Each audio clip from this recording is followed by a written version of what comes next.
is, and having these debates with people of other viewpoints was just so encouraging to me to speak out to my opinion and just not be afraid. And was a beacon of hope, most of all. And he genuinely reminded me that there were still good people in this world that wanted to have like constructive dialogue, and he did it better than literally anyone. But he saw and he honored the humanity in all of the people he talked to, and that is something that so many politicians and so many people just don't do, and it's sad. And I'm so glad that Charlie Kirk was on this earth to share the messages that he could. He gave me the bravery to share my ideals, share my opinions, not feel like such a villain in doing so. He was a symbol of a godly man who fought for truth. To me, Charlie was an ambassador for Christ, and that is something that I personally strive to be every single day of my life. He is an incredible role model for my generation, as well as my own brother in Christ. Brought me to see there is a better side of the government, that we can truly have two sides of a discussion, and it meant so much to me that I was able to find my voice and become a conservative leader in America. And I am so thankful for him, and that he's brought me to these ideas. This world needs more Charlies, and that's why I wanted to watch him, and I wanted to be like him. And he helped change me and craft me into the man I am today and the man I hope to be in the future. I will carry on Charlie's mission by being really active in Turning Point chapters. I do want to go to medical school, and even wherever I go to medical school, if there's a Turning Point chapter, I want to be as involved as possible with Turning Point. And if not, I will start my own chapter. I know I will be risking my career as a physician in the future, but I have these values. I have this want and need to be a true conservative leader in America, and I hope I can continue that. To not be afraid to say my opinion, to continue his legacy and just speak the truth and be proud of it. I will continue to carry out Charlie's mission by constantly showing up for meetings and trying to not necessarily not start political conversations in the classroom, but to shut them down, and to shut them down confidently and with kindness, because that's what Charlie would do. Being unashamed of my beliefs, and to have discussion with those who I have ideological opposition with, because like Charlie said, when you stop talking, that's when violence happens.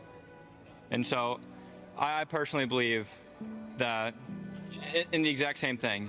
And so if you can get many people of opposing views together, you will have very minimal violence so long as they talk. I think as a Christian, I'm going to speak bolder about my faith and about what I believe, and not be afraid of it, and learn to do it in a graceful and loving way like Charlie did.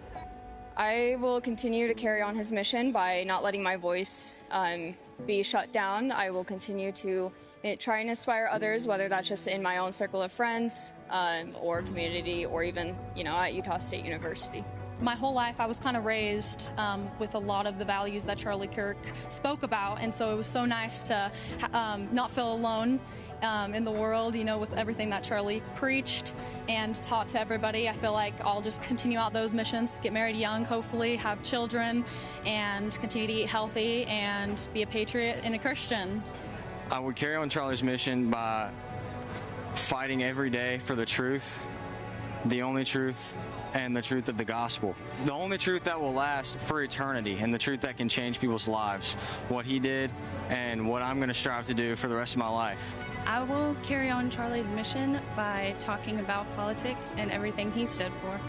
I will continue to carry on Charlie's mission by being an ambassador of Christ like him, by striving to be Christ-like just as he did, and continuing to spread the message and the truth that Jesus is the way, the truth, and the life, and the absolute only way to heaven is through him. We'll be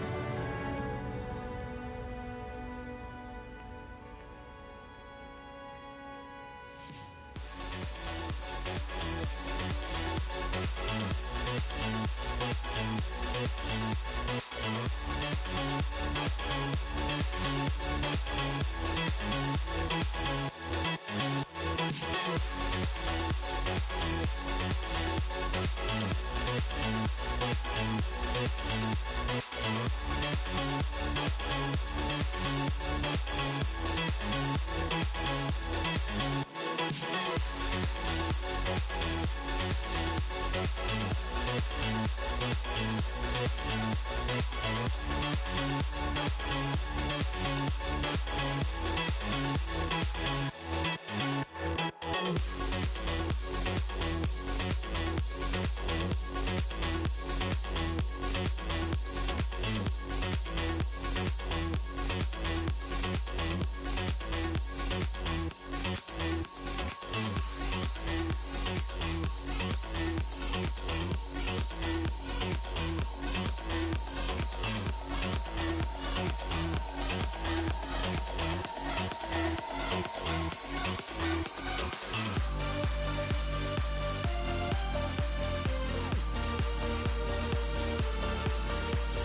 Megyn Kelly, you are a journalist at Fox News for 13 years. You are the founder of Devil May Care Media and host of The Megyn Kelly Show, one of the top podcasts in the world. You are a mother, a wife, and a devout Catholic. The boys should not be in the girls' bathrooms. The boys should not be in the girls' locker rooms. Calling anybody she when it's a he makes you actually part of the problem. Stand up for your beliefs now. Don't say that you support Planned Parenthood the way they want you to. Don't call yourself a feminist because your teacher will give you pats on the head. Stand up for what you really believe in, and that's how we spread the good word. It's all about hard work. Get in there, do every job, even the ones that aren't yours. All of it is a learning opportunity. Please welcome Megyn Kelly.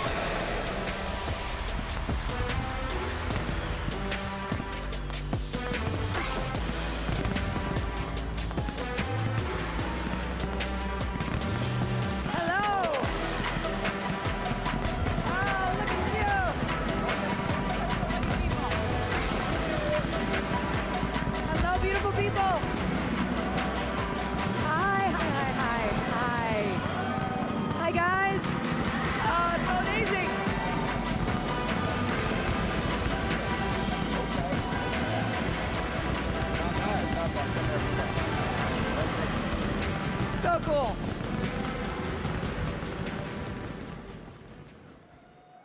Ladies and gentlemen, we're here with Megyn Kelly at AmFest 2025. Just when you think Turning Point can't go next level on the walkout, they can. They can shift to 11. Megyn, I've got to ask, how does it feel to be on this stage without Charlie?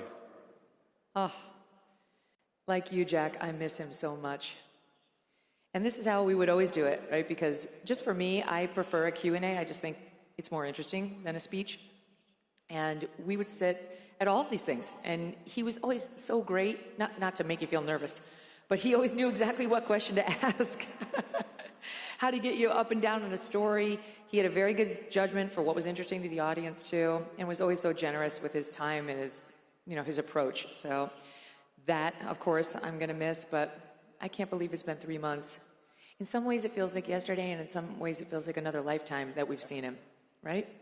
Somebody brought up an event I was at just a few days before Charlie's murder, and I remember thinking to myself, we were sitting, we were having lunch, and everything was totally normal, everything was just normal life, and then suddenly God snaps his fingers and shows you that you are not in control, that he is in control, that you are a spectator, you are a reactor, you are someone who is living out God's will, And I think that's one of the biggest things for me that I've been, and look, you know, it's not easy doing all this, but one of the things that I've been working hard to remember that God's will is absolutely paramount in all of this. I know, we don't have it all figured out. I mean, I'll tell you, I was backstage a little while ago, and I went to see Erica in her green room. And, you know, she's so strong, and she's the picture of class, but she was alone. You know, and I saw her, I met her for the first time backstage at one of these events, and she was with just their daughter, who was just a baby at the time. They didn't have their little boy yet. And she was seated, she looked so beautiful, she had her baby with her. Charlie was in and out of everything, it was crazy. We were in Florida, he was like sweaty. And she was just like an angel sitting there in the middle of the chaos, like completely managing it and nonplussed. And I just couldn't help but seeing her backstage alone, thinking, it doesn't feel right. You know, she shouldn't be alone. She should be with the love of her life. And that's why we have to make sure we get justice for the man who took him. Absolutely. And Megyn, you were talking about this on your show recently, and you and I had a little conversation about it as well. And you said, you know, can a Christian want that kind of justice? And can a Christian believe in that kind of justice? And it's a great question. It's something a lot of people wrestle with. And the Bible tells us that the sovereign is given the sword to wield justly. And so when you talk about things like the death penalty, when you talk about things like capital punishment, we understand that it is not done out of vengeance. It is not done out of anger. It is done, as Charlie said himself, out of valuing the life of the victim and showing that that life had worth, showing that that life had value. And by the way, it is a way to start to repay, I believe, as a way to start to repay the debt that's incurred by every single moment that was stolen from Erica, from his daughter, for his son, for every single Christmas, for every single holiday, for every single birthday, for every single baseball that'll never be thrown and caught, for not being able to walk his little girl down the aisle. That's a debt that needs to be paid. That's right, Jack. And that's to say nothing of the debt that is owed to all of us, to everyone who is sitting here, who knew and loved Charlie in whatever way it worked for you. I mean, if Charlie could see this, he would be so proud. He would be so happy, be so lifted up by all of you. But we've all been robbed. We've all been cheated. And so, yes, we will both be watching that trial minute by minute, and I believe justice will be done. I think it will, and you know, I do believe that Charlie is watching us right now, and I'm sure up in heaven, I'm not sure quite what the radio schedule is, but I think Charlie's probably on from 9 to noon, and then from noon to 3 is Rush. That's amazing. And of course they do a handoff, because why not? But Megyn, one of the things that's come up in the wake of all of this, and you know, people have said there's so much division in the movement, and you know, is there divisiveness? Are there two sides? Are there fractures coming up? There's division, and Charlie was that uniter. So I'll just ask you the question as interviewing here today. Do you think that there has been an inseparable rift in the conservative movement that we've seen since the death of Charlie? I mean, there's a rift, but it was starting even before we lost Charlie, and it revolves around Israel. There just is. It's gotten worse without him. He was helping us navigate it.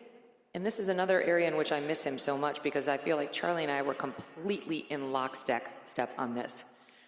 And you guys may have seen the episode that we put out, what we re-released of Charlie and yours truly talking about Israel weeks before he died, where we had a really powerful heart-to-heart on where we both were, who we were both ardent Israel supporters and had both been extremely defensive of American Jewish people on college campuses getting harassed and those hostage pictures getting torn down, and very outspoken about it and horrified by it. And then We had a discussion at the Student Action Summit in July where there was a passing comment about if Epstein was an intel asset, whose would he have been, which Charlie asked me. And I said it would make sense that it was the Israelis, since he was very close with the former prime minister and the former president. And then we both got called anti-Semites, like by some legitimate Jewish organizations for that conversation. By the way, Benjamin Netanyahu would go on to say, I was right. And we were both on our heels. But Charlie was with young people every day for a living, in particular young Republicans, and he was seeing what I was seeing in my neck of the conservative woods, which was this party's changing on the issue of Israel. I mean, when I was at Fox, you supported Israel, period. Like, no one was really interested in your actual opinion. You just supported Israel, which was fine for me because I did. But the party started to turn after 10/7. Uniform support and sympathy for Israel on 10/7. But as the war went on 2 years later, people were starting to turn on them. It felt like too much. And then we were under pressure to get involved. We had the Iran bombing and so on. And the pressure started to mount on those of us who were pro-Israel to not allow the doubters their say, to try to censor them or disagree with them publicly or call them out. And neither Charlie nor I felt like that was what we wanted to do at all, nor was it our job. We're not the policemen of the conservative movement. I'm not. He wasn't. Ben Shapiro isn't either. Well, Megyn, you mentioned him, and your name came up on this stage last night in regards to pretty much all of this. Would you like the opportunity to respond? Well, I found it kind of funny that Ben thinks he has the power to decide who gets excommunicated from the conservative movement, which shows a willful blindness about his position in it. It reminded me a little of when the girl who was the head of our middle school chorus told me she was going to take all my friends away from me. Chorus? A head cheerleader maybe, but like... So I resent the whole thing. I object to the whole thing. Ben and I, he had the nerve to call me a friend right before he called me a despicable coward for not calling out the people he once called out. So he both wants to parent me and be my child. He wants to tell me what I have to do and who I have to say what to.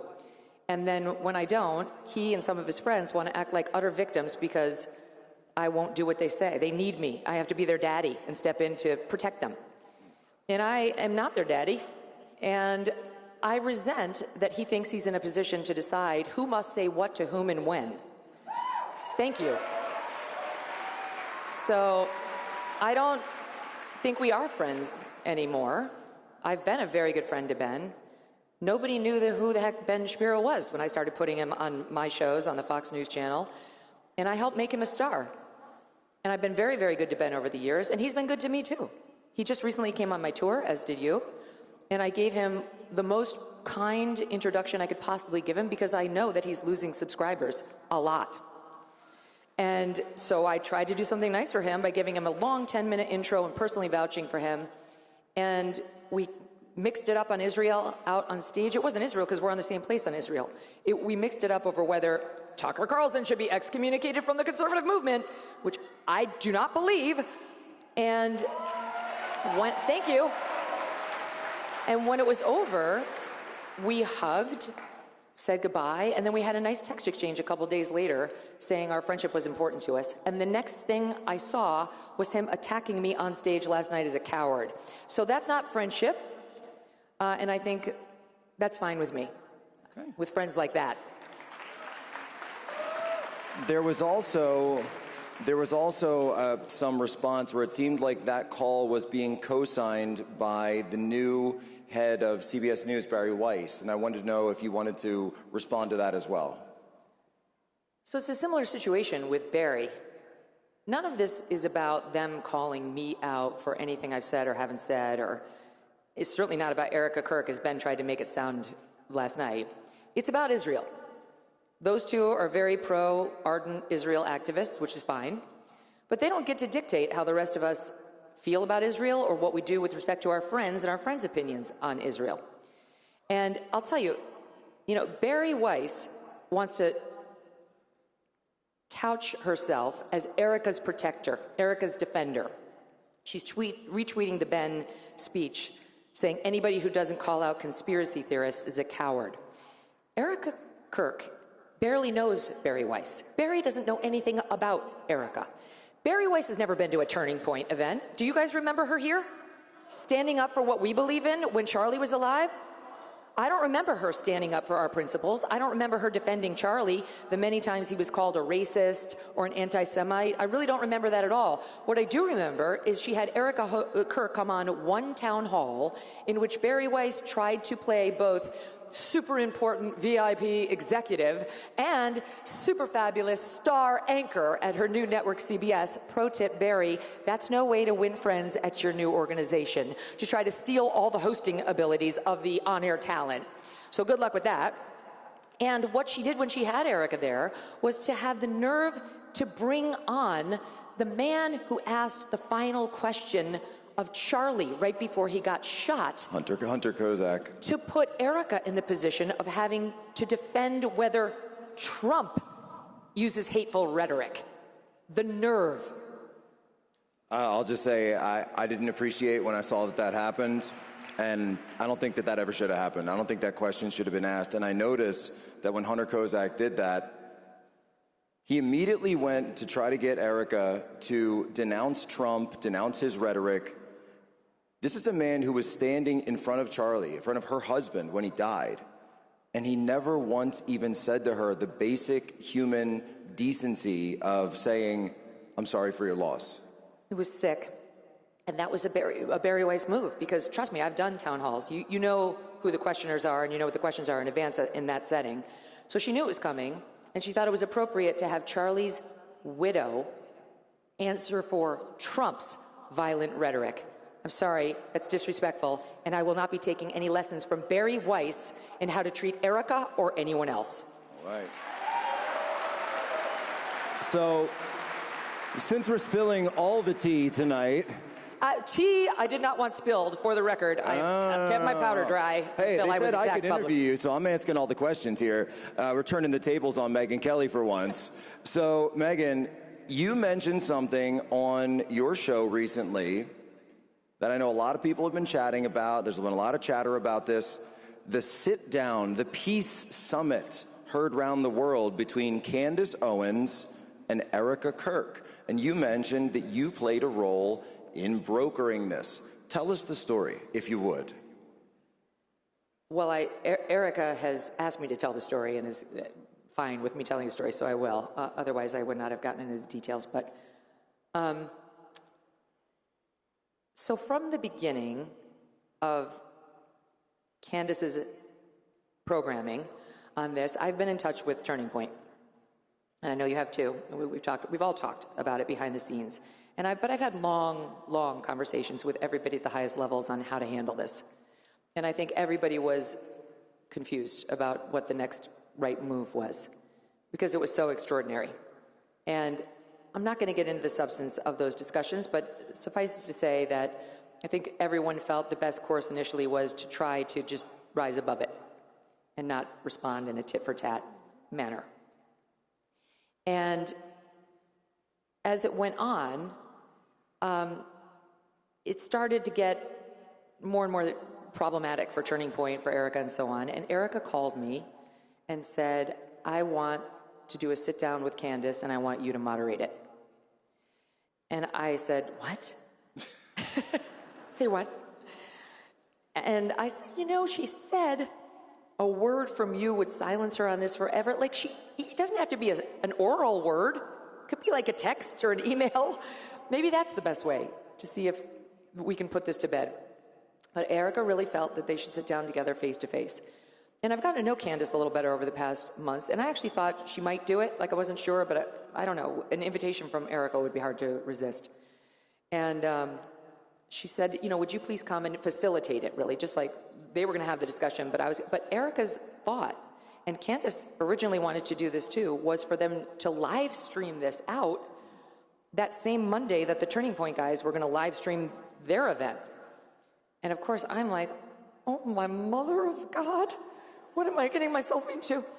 But I actually felt I felt like it was divine right order. And I have to tell you, Jack, I've prayed so many times to Charlie and to God to give me the right guidance on how to handle this whole thing. The fracture within the conservative movement, my friends turning on me because I won't call out my other friends like Tucker. This dust up between Candace and Erica, and Turning Point and Erica, Turning Point and Candace, which is fraught, and yet I understand. I know people are very angry at Candace right now, and I understand it, but I have to say, and Ben, yet another thing he mocked me for was saying she was a young mother. But Candace had literally just had a baby. And I'm sorry, maybe Ben doesn't understand, but that is a vulnerable position for a woman. And then her friend got shot in the neck. And so I did think she deserved a wide berth right after Charlie's death to explore what she wanted to explore. I had real empathy for her. And of course I don't agree with what she's said about Turning Point and Erica, and she knows that. But my point was simply that I thought maybe Charlie helped me understand, to keep my powder dry in the whole thing, so that maybe I could be in a position to help it happen. It's what Erica wants. Maybe Candace does want an off-ramp, and I'm willing to try. So Candace and I were in touch, and she was very nice. She said, I'm thrilled it's you. I'll do it. So they were going to do it out here in Arizona, and then there was a security issue. Candace said that she couldn't come. And then Erica said, I'll go to you. I'll go to Nashville. Which is just extraordinary. I mean, Erica's been all over the country trying to honor Charlie's commitments on his book tour. She was exhausted. She had this coming up this week. I mean, she's going through, she has 2 babies at home she's now a single mother to. But she really wanted to put this to bed, and so she said, I'll go to you. And then it morphed into, let's not do the live stream. Let's just do it, the 2 of us, which I thought was great. So they both went in there. Erica brought a trusted friend and employee here, and Candace had someone very close to her, and by all accounts from both women, had a very good meeting. Now, will it last? Where does it go from here? I was joking earlier, what's more tenuous, the Gaza peace deal or this situation? What I really want is for Candace to move on from Turning Point and Erica. I have no problem with her asking questions, but not about them. But I also object, for the record, to the people who have tried to shut Candace down entirely on inquiring into what, if any, role did Israel have here? And I want to make clear, I don't think Israel had any role. I think Tyler Robinson killed Charlie. My only question is whether there was some trans-Tifa element that helped him. However, it's okay to ask questions about Israel.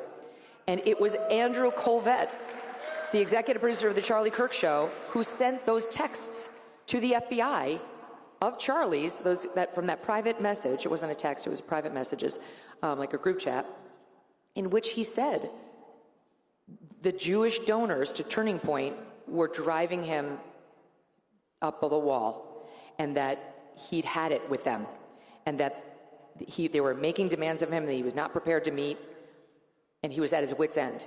And he had told me personally that he found their behavior, and I quote, repulsive. So I was fine.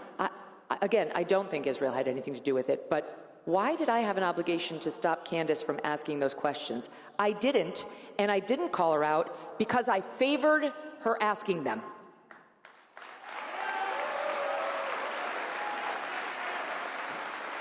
So then, Megyn, what is the way forward? What is the way forward for the right, for Turning Point? Charlie is on assignment with God. Erica is here now. The organization is here now. What is the way forward for the movement? Look, I think we're far more united than we are divided. And I think while... I agree. Right? Yeah, I think we're far more united. I mean, I would just put one final period on the pro-Israel activists, which are not to be confused with regular Jewish Americans who are lovely and don't run around trying to tell you what you can and cannot say. But I think they need to stop being such ardent bullies because it's dividing our movement unnecessarily over a country that is not ours, over Israel, not America. We need to care about America. America first is the principle that will get us through. And I think we need to remember that the people who are literally killing us, like literally killing us, are the ones who are the true enemy. These crazy radical leftists are the ones about whom we need to worry, not our own side. You know, Megyn, we only have a couple of minutes left. I just wanted to tell you, would you guys mind if I embarrass Megyn a little bit? Would that be okay a little bit? No, hold on. I'll tell you a story because it's actually embarrassing to me. That you don't know this, but about a decade ago when I was still in the military, when I was in my Navy unit, we would be there in Navy intelligence, and of course in my office, we only watched Fox, right? And every single day while we were watching there in the military, we'd be sitting and we would have on the Kelly File. And believe it or not, folks, I just want to let you know that the people of the military, the people that I knew, people like me who were just guys who were serving, we loved everything that you and all the people were doing to support us, to support the things that we were doing, to support the patriotism that we thought that we had. And keep in mind, this was under Obama. So we were, in many cases, feeling very isolated, feeling very, very looked aside and blamed for a lot of the things that were going wrong when we realized that these were political decisions that were happening. Keep in mind, this is the era of Benghazi, this was the era of the drone strikes, et cetera, et cetera.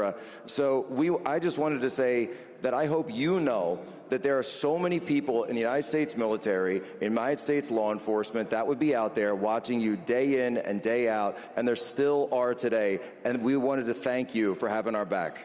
Oh, Jack, that is so sweet. The fact that you would put it, the thanks goes the other way.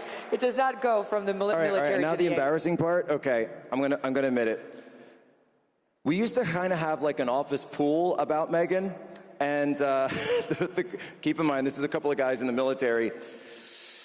We always used to try to guess which color you would wear that day. It being Fox, it was a high likelihood of neon, pink, red, or yellow. I was always green. I always went with Kelly Green, yeah, Kelly Green for Megyn Kelly. The one thing that would have cost you the bet immediately was orange, because Roger did not allow orange. No, orange never. Black occasionally. They didn't love black, but they sometimes let you get away with it. You know why? Because there was a wardrobe leader there who really felt like the orange, like the neon colors would pop. So somebody who was channel surfing would see like, oh, the bright pink and a blonde head. I'll stop. What does she have to say? And lo and behold, that formula worked, and Fox News became #1 within a few short years after launch. There you go.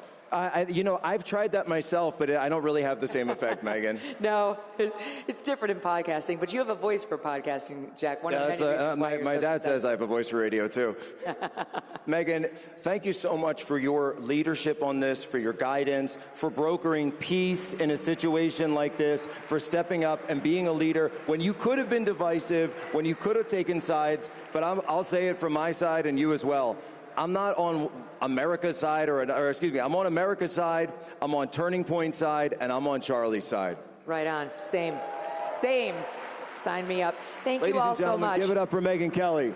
God bless. That's a true story, by the way.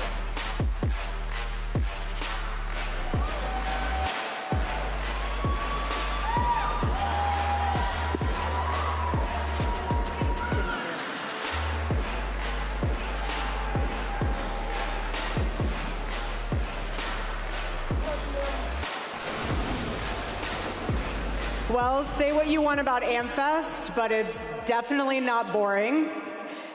Feels like a Thanksgiving dinner where your family's hashing out the family business. But I just want to encourage you guys and everyone watching from home. I know you guys see speakers on stage, but we are doing so much more than that. We have breakout sessions. We are creating a space to educate people on ballot chasing, on get out the vote, on encouraging families to come together and understand how important it is for the upcoming elections. But not only that, we're also focusing on the importance of activism with students, and it's very important. So I just want to encourage you guys at home that this is not just a fancy stage. But the main reason why I came out here is to encourage the students, for you guys to go into the exhibit hall, to the student booth, because if you go there and you sign up to start a chapter, you will be entered in to win a photo with someone very, very special on Sunday. There's going to be 2 winners, so you guys go and do that now, and you guys will be entered into the contest to win a photo with someone very special on Sunday. But God bless you guys. Thank you for being at AmFest, and we'll see you tomorrow.